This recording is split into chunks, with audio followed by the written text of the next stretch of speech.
আমার মনে হয়েছে রোহিত মেজবুর রহমান সুমনের সিনেমা। এবং মেজবুর রহমান সুমনের সিনেমা বলতে আমি বলতে চাচ্ছি যে এটা ডিরেক্টরের সিনেমা। এমন কোনো গল্প বা বিষয়বস্তু না যা আমরা জানি না। মানবীর সম্পর্ক, প্রেম, মানব জন্মের ইতিহাস, কিন্তু সেটাকে যে এমনভাবে উপস্থাপন করা যায়, আমার কাছে না, মানে আমি কি শব্দ ব্যবহার করলে ঠিক শব্দ হবে জানি না। আমার বিশ্বাস এই সিনেমাটা বেঁচে থাকবে। আজ থেকে 50 বছর, 100 বছর পরও কোনো দর্শক এই সিনেমাটা দেখে ঠিক এরকম একটা ঘোরের মধ্যেই পড়বে, যে ঘোরে আজকে আমি পড়েছি, বা যে একটা অনুভবের মধ্যে আমি আছি।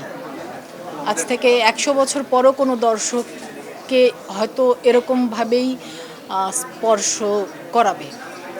আর অভিনেতা অভিনেত্রীর কথা বলছিলেন, নূর এবং তুষিত দুজনেই আমাদের এই সময়কার, এই প্রজন্মের ভীষণ ভালো অভিনেতা অভিনেত্রী, সেটা আমরা সকলেই জানি।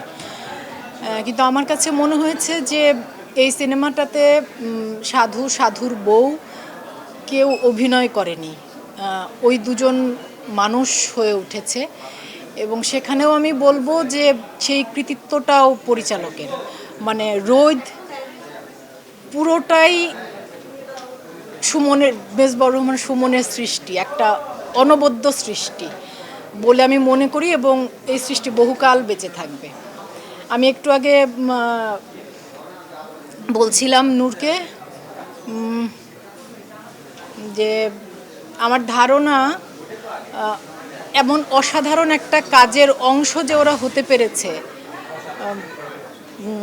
সেটা ওদের জন্য আশীর্বাদ। এই সময়কার অভিনেতা অভিনেত্রী হিসেবে আশীর্বাদ। ওদের এই কাজটা ওদেরকে বাঁচিয়ে রাখবে।